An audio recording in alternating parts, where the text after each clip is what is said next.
حضرت آپ کے بیانات سن کر دوسری شادی کا ارادہ کیا ہے الحمدللہ. یہ الحمدللہ انہوں نے لکھا ہے. اہلیہ بھی اور سسرال والے بھی راضی ہیں مگر کوئی بیوہ یا طلاق یافتہ مل نہیں رہی.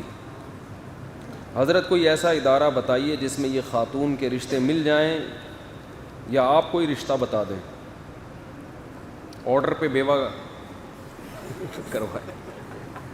وہ کہیں میں نے اس طرح کی بات کی, آرڈر پہ بیوہ کروا لیں. اس پہ اتنا لوگوں نے تماشا بنایا, یہ کیسی باتیں کر رہے ہیں. او بھائی تم سمجھتے نہیں ہو, وہ پاگل ہے کوئی آرڈر پہ بیوہ کروائے گا.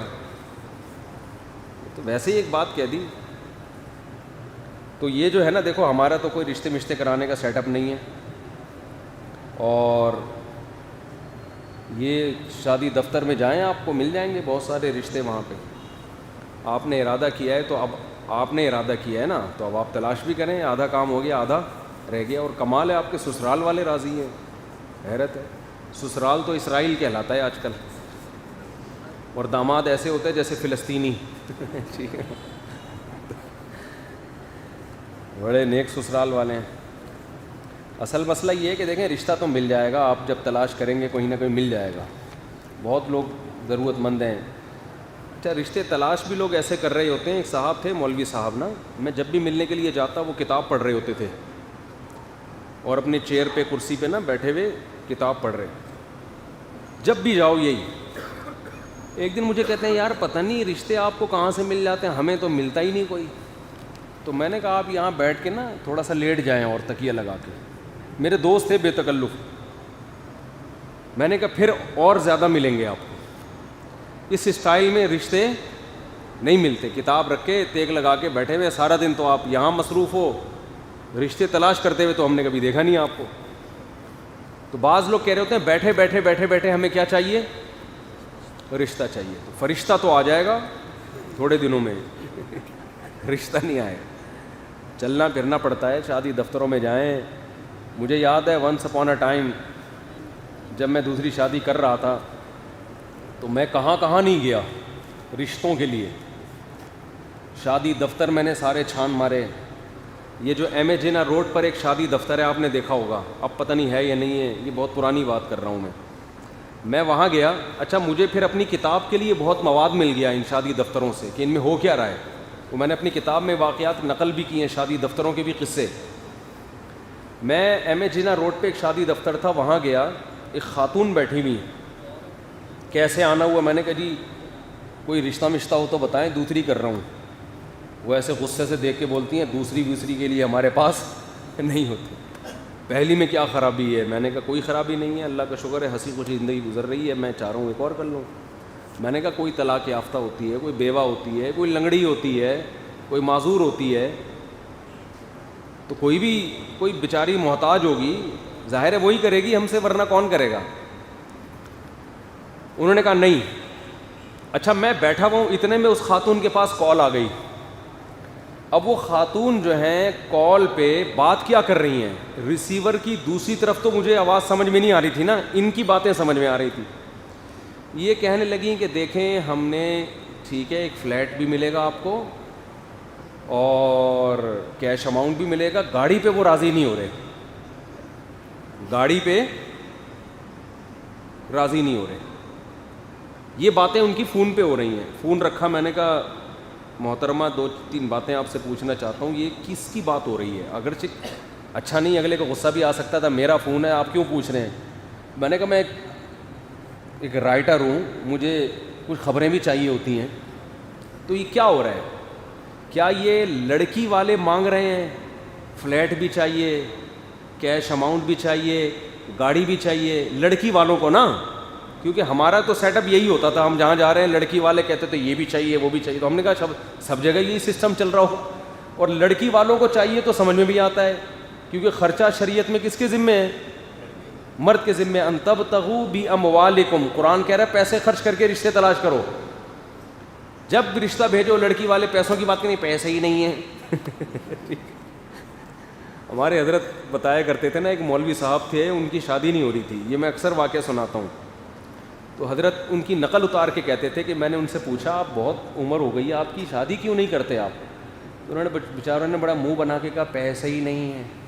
حضرت ان کی نقل اتارتے تھے کہ ایسے بیچارے نا چھوٹا سا نہیں منہ بن جاتا انسان, پیسے ہی نہیں ہیں کہاں سے. تو حضرت کو ان پہ غصہ آیا. غصہ اس پر آیا کہ ہمارے حضرت کا جو استغنا کا معیار تھا بہت اونچا تھا. حضرت نے کو غصہ یہ آیا کہ اگر پیسے نہیں ہیں تو رو کیوں رہے ہو, کوئی اور بہانہ کر دو. حضرت کو نا یہ جملہ لوگوں کے منہ سے اچھا ہی نہیں لگتا تھا کہ پیسے نہیں ہیں, اس میں ناشکری جھلکتی ہے. بولو بہت ہے, کھا رہے ہیں پی رہے ہیں, اللہ کا شکر ہے, رات کو سو جاتے ہیں. بھائی پھر جب اتنا کھا پی رہے ہو تو رشتہ کیوں نہیں مل رہا؟ بب مقدر میں نہیں لکھا ہوا بھائی, نہیں مل رہا, کیا کریں. یہ کہنا چاہیے تھا, حضرت کی رائے یہ تھی. خیر ان کا معیار تقوی کا اونچا بہت تھا نا, ہر آدمی کو ایک جیسے معیار سے نہیں آپ پرکھیں. کوئی بول دے پیسے ہی نہیں ہے تو آپ کہیں تو اسلام سے خارج ہے تو. لیکن اصولی طور پر بات درست ہے, کبھی یہ نہ بولو کہ پیسے نہیں ہیں. ہمارے حضرت پھر واقعہ بھی سنایا کرتے تھے کہ حضرت سندھ میں بہت رہے ہیں, تو سندھی بھی آتی تھی ہمارے شیخ کو, خیر پور میں ان علاقوں میں بہت رہے ہیں. تو وہ فرماتے ہیں کہ میں گھوڑے پہ سفر کر رہا تھا, شاید سکھر سے میرپور خاص جا رہے تھے, تو درمیان میں ریگستان بھی ہیں, تو مغرب کا ٹائم ہو گیا, راستہ بھول گئے. کہتے ہیں مجھے ایک جھگی نظر آئی, ایک جھونپڑی, بیچارہ کوئی گاؤں دیہات کا سندھی, کوئی بیچارہ گاؤں دیہات کا. کہتے ہیں میں نے کہا میں جا کے اس سے ریکویسٹ کرتا ہوں کہ یار کچھ مجھے رات گزارنے کا انتظام کرو. ریگستان تھا, بہت پرانی بات ہے, اس وقت زیادہ یہ موبائل سگنل وگنل کا تو تصور ہی نہیں تھا. کہتے ہیں میں اس کے جب گھر گیا اس کی جھونپڑی کے قریب, تو میں نے اس سے کہا کہ سائیں مجھے, سندھی میں حضرت نے بات کی کہ سائیں مجھے رات گزارنے دو, تو کیا آپ کے پاس اتنی گنجائش ہے؟ تو حضرت فرماتے ہیں اتنا خوش ہوا وہ مہمان کو دیکھ کے, اور کہنے لگا آپ کھانا بھی کھاؤ گے اور آپ کا ہم اکرام بھی کریں گے, رات بھی گزارو گے, ناشتہ بھی یہیں کرو گے آپ. پھر سندھی میں کہنے لگا سکر آئے ڈکر نہ آئے, کوئی قحط کا زمانہ تھوڑی ہے, اللہ کا شکر ہے آسمان سے بارشیں برس رہی ہیں, اللہ کا دیا بہت کچھ ہے. حضرت فرماتے ہیں کیا تھا اللہ کا دیا؟ ایک گدھا تھا اس کے پاس اور وہ اتنا مریل اور سوکھا ہوا گدھا تھا, خوراک کی کمی کی وجہ سے پچھلی 2 ٹانگوں کے جو گھٹنے ہیں نا وہ چپکے ہوئے تھے اس کے. جب انسان بہت کمزور ہوتا ہے تو جب کھڑا ہوتا ہے نا تو دونوں ٹانگوں کے گھٹنے آپس میں مل رہے ہوتے ہیں نا, تو وہ گدھا جو تھا نا اس کی پچھلی دونوں ٹانگیں آپس میں یعنی یوں زاویہ بنا ہوا تھا, یوں ٹھیک ہے نا, ٹانگیں یوں آگے چپک رہی ہیں اور ایسے. اتنا مریل گدھا, کپڑے اس کے پھٹے پرانے, سونے کے لیے ٹوٹی پھوٹی چارپائی, اور اتنا خوش ہوا مہمان کو دیکھ کے اور کہہ رہے کوئی قحط کا زمانہ نہیں ہے, اللہ کا دیا بہت کچھ ہے. حضرت نے فرمایا کہ مجھے لگا دیکھو اللہ نے اس کو کیسا شکر گزار بنایا, اتنا خوش ہو رہا ہے اور کہہ رہا ہے تم نے یہ پوچھ کیسے لیا کہ رات گزارنے کی جگہ ہے یا نہیں ہے, کوئی قحط کا زمانہ تھوڑی ہے, رزق برس رہا ہے. اور آج دیکھو صبح انڈے پراٹھے کھا رہے ہیں, ناشتے میں پتہ نہیں چل رہا ہوتا آج جیم سے روٹی کھانی ہے, بریڈ کھانا ہے, مکھن کھانا ہے, دیسی گھی کھانا ہے, شہد کھانا ہے, اتنا کچھ ناشتے پہ رکھا ہوا ہوتا ہے. اور جب بات کرو کہ پیسے ہی نہیں ہے تو اللہ کو غصہ آئے گا کہ نہیں آئے گا؟ پیسے ہی نہیں ہے.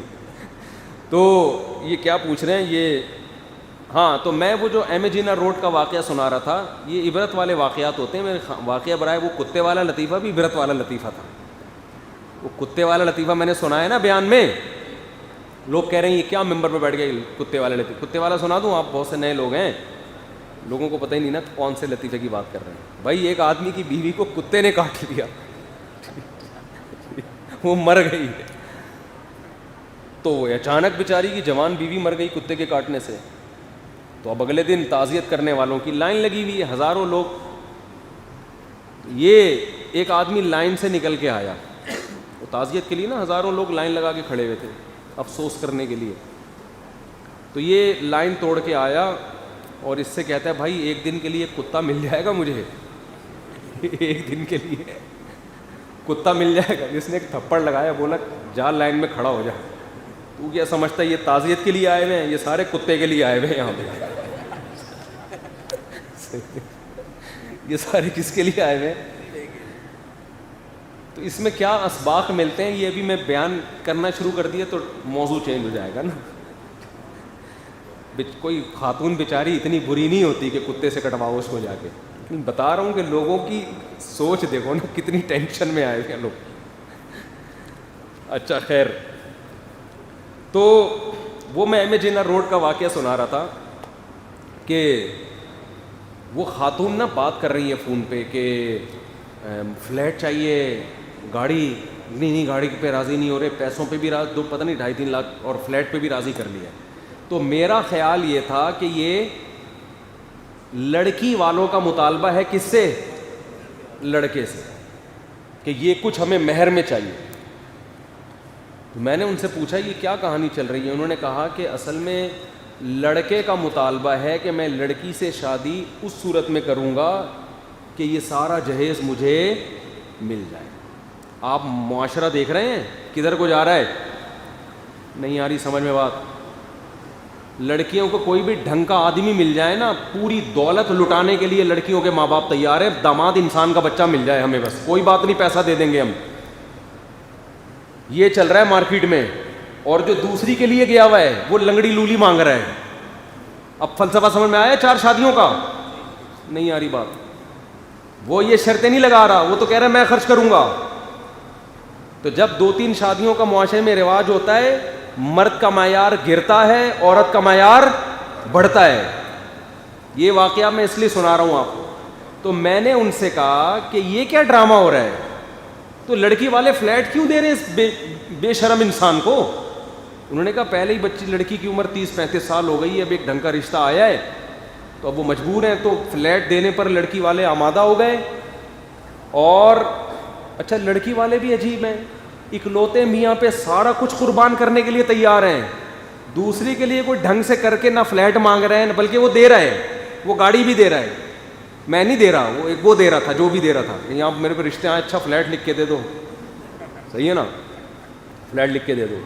تو میں ایک مثال دے رہا ہوں, بہت سے لوگ ہیں جو فلیٹ دے رہے ہیں, جو بہت کچھ دے رہے ہیں. نہیں میاں اکلوتا چاہیے, تو پھر اکلوتا یہ والا ملے گا آپ کو جو ساری تمہاری پراپرٹی اپنے. اور پھر ایسا آدمی کیا بیوی سے محبت کرے گا یار, جو شروع میں ہی کم بخت فلیٹ اور گاڑیوں پہ دل دے کے بیٹھا ہوا ہے.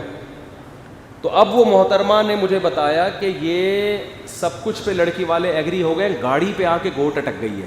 لڑکا ضدی ہے, کہہ رہا ہے گاڑی چاہیے, لڑکی والے کہہ رہے ہیں گاڑی ہم افورڈ نہیں کر سکتے. تو میرا خیال یہ تھا, میں نے کہا لڑکی کیا کتنی پڑھی لکھی ہے؟ انہوں نے کہا ماسٹر کیا ہوا ہے لڑکی نے, ایم اے کیا ہوا ہے. میرا خیال تھا لڑکا کم از کم PhD ہوگا جو اتنے نخرے کر رہا ہے. میں نے کہا لڑکا کیا کرتا ہے؟ انہوں نے کہا ٹیلر ہے, درزی ہے. درزی ہونا کوئی بری بات نہیں ہے, لیکن درزی ہو اور شادی تمہاری ایم اے والے سے ہو رہی ہے اور پھر اس سے فلیٹ بھی مانگ رہے ہو, تو یہ بات کھوپڑی میں آنے والی نہیں. لیکن یہ آپ کی کھوپڑی مانے گی اس کو, حالات اسی طرف جا رہے ہیں, سمجھتے ہو؟ تو یہ جن صاحب نے کہا ہے نا دوسری کے لیے رشتہ چاہیے, خود تلاش کریں, ہو جائے تو بتا دو. اور ہاں, تو میں یہ عرض کر رہا تھا کہ دوسری کرو میرے بھائی, آپ کے سسرال نے اتنا بڑا دل کیا کہ آپ کو اجازت دے دی, تو اللہ کا واسطہ دے کے کہتا ہوں کہ دوسری کو الگ رکھنا, اور دونوں میں سے کسی کی وجہ سے کسی کے حق کو ضائع نہیں کرنا. جو رپورٹیں مارکیٹ میں آ رہی ہیں دوسری شادی کے, اکثر نتائج اچھے نہیں آ رہے, مرد زیادتی کر رہا ہے. میں نکاح پڑھاتا ہوں دوسری شادی کے لیے نا, 1 ہفتے بعد اطلاع ملتی ہے کہ دوسری کو طلاق دے دی. یہ چل رہا ہے مارکیٹ میں. لوگ پھر مجھے تانے دیتے ہیں کہ دیکھو مفتی صاحب آپ 4 شادیوں کی ترغیب دیتے ہو اور اس کا نتیجہ کیا نکل رہا ہے. تو میں لوگوں سے کہتا ہوں میں یہ ترغیب دینا نہیں چھوڑوں گا, کیونکہ معاشرے میں جو برائی پھیل رہی ہے اس کے علاوہ اس کا کوئی آلٹرنیٹ ہے ہی نہیں. بھائی ڈاکٹر کو پتا ہے کہ یہ ہارٹ اٹیک ہونے والا ہے, انجیکشن لگانا ضروری ہے. اب انجیکشن کے وہ سائڈ افیکٹ کو نہیں دیکھے گا, وہ کہے گا یار اب جو بھی ہوگا یہ تو لگانا ہے انجیکشن. تو ہم ان لڑکیوں کو برباد ہونے دے دیں جو بیچاری گھروں میں پڑی ہوئی ہیں. تو ہم مردوں سے یہ کہیں گے, یہ کبھی نہیں کہیں گے کہ مت کرو, ہم کہیں گے کرو, لیکن اللہ کے بندو اسلام کے آدھا حکم کو مت لو, پورے حکم کو لو. دم بھی تو ہونا چاہیے نا. شادی ہوئی ہے, پہلی بیوی نے اتنا دباؤ ڈالا, دوسری کو طلاق دے دی. تو آپ میں جب دم نہیں تھا تو آپ نے کی کیوں ہے؟ تبھی جو دوسری کے لیے مجھ سے نکاح پڑھواتا ہے نا آ کے کہتا ہے اور کہتا ہے کہ وہ لڑکی والوں کو راضی کر لے, میں کہتا ہوں تیرے اندر دم, تیرے تو تڑاک سے بات کرتا ہوں میں اس سے, کیونکہ ابھی اس کو تو تڑاک نہیں سمجھ میں آئے گی تو بعد میں تو ساری زندگی تو تڑاک ہی سننا ہے اس نے. سالے اس کو تمیز سے تھوڑی کہیں گے کہ سنا ہے کہ آپ جناب نے ایک اور شادی فرما لی ہے, وہ یہ تھوڑی کہیں گے سنا ہے, کچھ سننے میں آیا ہے کہ آپ جناب نے ایک اور عقد فرما لیا ہے, وہ ایسے تھوڑے وہ تو تڑاک سے بات کریں گے. اگر آپ میں دم نہیں تھا تو میرے بھائی آپ کو یہ کام نہیں کرنا چاہیے تھا, نہ پہلی کی زندگی کو برباد کرو نہ دوسری نہیں کرو. پھر اگر یہ دم نہیں ہے تو چھوڑ دو, اللہ تو پوچھ لے گا آپ سے جو پوچھنا ہوگا, لیکن کرنے کے بعد جب ظلم کرو گے, بعض دفعہ پہلی کو لٹکا دیتے ہیں, وہ دوسری سے وہ نئی آئی ہے تو اتنی زیادہ اچھی لگ رہی ہوتی ہے کہ پہلی وہ 6 بچوں کی ماں بن چکی ہے, وہ اب پرانی لگ رہی ہوتی ہے, اس کو وہ کباڑ کا معاذ اللہ کہنا نہیں چاہیے, وہ ان کو کباڑ مال لگ رہا ہوتا ہے تو وہ اچھی نہیں لگ رہی, اس کو لٹکا دیتے ہیں. اللہ میاں نے اجازت دی ہے برابری کی شرط کے ساتھ, اور نبی صلی اللہ علیہ وسلم نے فرمایا 2 کرنے کے بعد جس نے برابری نہیں کی قیامت کے دن فالج زدہ ہو کے آئے گا اللہ کے سامنے, آدھا دھڑ مفلوج ہوگا اس کا, کیوں ایک طرف مائل ہو گیا تھا تو اللہ اس کی اسی دھڑ کو مائل کر دیں گے.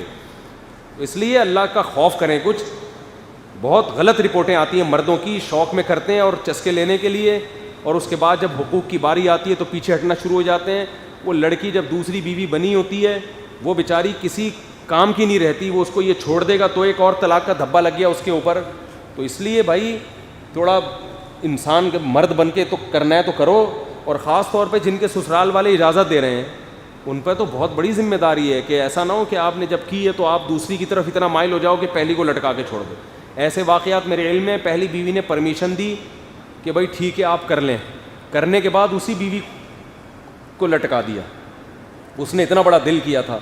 تو معاشرے میں یہ سب کچھ غلط ہو رہا ہے, لیکن اس غلط کا عام لوگ علاج یہ کرتے ہیں کہ کرو ہی نہیں.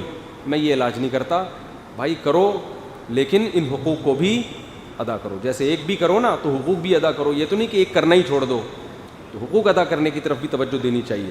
اور میرا کوئی شادی دفتر نہیں ہے, نہ میں شادیاں وادیاں کراتا ہوں, اور یہ میرا کام نہیں ہے. یہ جاؤ ایم اے جینا روڈ پہ وہیں چلے جاؤ آپ, ہو سکتا ہے فلیٹ بھی ملے, پیسہ بھی ملے اور گاڑی بھی ملے, سمجھتے ہو. اور یہ جو دوسری شادی ہے نا اس میں لوگوں کو اعتماد جلدی نہیں آتا, تو یہ اپنے ریلیٹیوز میں تو آسانی سے ہو سکتی ہے, رشتہ داروں سے باہر میں نہیں ہو سکتی. وہ دیکھیں گے پتہ نہیں کون ہے اٹھ کے آ گیا, وہ پہلے تو کہیں گے کر کیوں رہا ہے یہ, پتہ نہیں کیا ہو گیا. تو تلاش کرتے رہیں, اسی میں مر جائیں, کوئی بات نہیں, قیامت کے دن 4 والوں میں شمار ہوگا انشاءاللہ نیت کی وجہ سے.